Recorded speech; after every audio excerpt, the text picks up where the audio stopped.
Hello students, मैं रेखा Garg Maharaja Agrasen senior secondary school में हिंदी प्राध्यापिका हूँ। आज हम आरोह भाग 1 का सेकंड लेसन मीरा के पद पढ़ेंगे। सबसे पहले हम मीरा के बारे में जान लेते हैं। मीरा भक्तिकालीन कृष्ण काव्य धारा की श्रेष्ठ कवित्री है। इनके आराध्य श्री कृष्ण है। इनका जन्म सन 1498 माना जाता है। बाल्यावस्था में ही इनकी माताजी चल बसी थी। इनके पितामह राव दादू ने इनका पालन पोषण किया। राव दादू जी अत्यंत धार्मिक प्रवृत्ति के थे, जिसका प्रभाव मीरा पर भी पड़ा। 12 वर्ष की आयु में ही मीरा का विवाह मेवाड़ के महाराणा सांगा के ज्येष्ठ पुत्र भोजराज से हो गया, किंतु मीरा अधिक देर तक दाम्पत्य जीवन का सुख न भोग सकी और जल्द ही विधवा हो गई। मीरा का अधिक समय साधु संतों की संगति में बीतने लगा। पति भोजराज और महाराणा सांगा, जो उनके ससुर थे, उनकी मृत्यु के पश्चात मीरा पर अत्याचार और भी अधिक बढ़ गए थे। इसलिए मीरा ने राजमहल त्याग दिया और वैराग्नी होकर साधुओं की मंडलियों के साथ वृंदावन चली गई। सन 1546 में वहीं मंदिर की मूर्ति में वो समा गई। अब हम मीरा के पद इनकी व्याख्या करेंगे। मीरा के पद, इनके पदों में मीरा ने भगवान श्री कृष्ण को अपने जीवन का सर्वस्व मानते हुए उनके प्रति अपनी भक्ति भावना को अभिव्यक्त किया है। जिस श्री कृष्ण के सिर पर मोर के पंखों से निर्मित मुकुट है, वही मेरा पति है। उसने लोकलाज को त्याग दिया है, कुल मर्यादा के बंधनों को तोड़ दिया है और संतों के साथ रहने लगी है। उसने अपने आंसू रूपी जल से सींचकर प्रभु श्री कृष्ण के प्रेम रूपी बेल को बढ़ाया है। उसे श्री कृष्ण का प्रेम मक्खन के समान मूल्यवान प्रतीत होता है और यह संसार मक्खन निकालने के पश्चात बची हुई छाछ के समान मूल्यहीन लगता है। अंत में मीरा ने बताया है कि वह भक्तों को देखकर प्रसन्न होती है और जगत अर्थात सांसारिक प्राणियों की दयनीय दशा को देखकर उसे रोना आ जाता है। अब हम पहला पद करेंगे। पहले प्रसंग लिखेंगे। प्रस्तुत पद भक्तिकालीन कवित्री मीराबाई द्वारा रचित है। इसमें कवित्री ने भगवान कृष्ण को पति रूप में मानकर उनके प्रति अपनी अनन्य भक्ति भावना का परिचय दिया है। मेरे तो गिरधर गोपाल, दूसरों ने कोई। गिरधर गिरी पर्वत को धारण करने वाला, गोपाल गौओं की रक्षा करने वाले। इसमें मीरा कहती है कि मेरे तो सर्वस्व श्री कृष्ण है, उनके अतिरिक्त मेरा किसी से कोई भी संबंध नहीं है। जाके सिर मोर मुकुट मेरो पति सोई।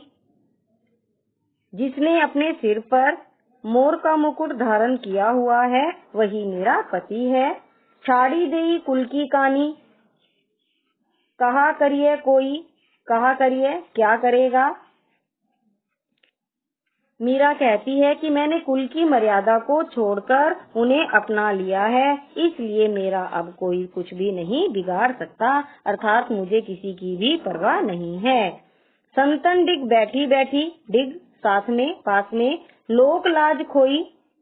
लोक लाज समाज की लज्जा। मीरा कहती है कि मैंने लोक लाज की चिंता छोड़कर संतों के पास बैठना शुरू कर दिया है। असुअन जल सींची सींची, प्रेम बेली बोई। मैंने आंसुओं के जल से सींच सींच कर प्रेम बेल को बोया है, अर्थात प्रेम की बेल को बोया है। अभिप्राय यह है कि श्री कृष्ण के प्रति मीरा की प्रेम बेल का विकास हो चुका है, अब उसे किसी भी प्रकार से नष्ट नहीं किया जा सकता।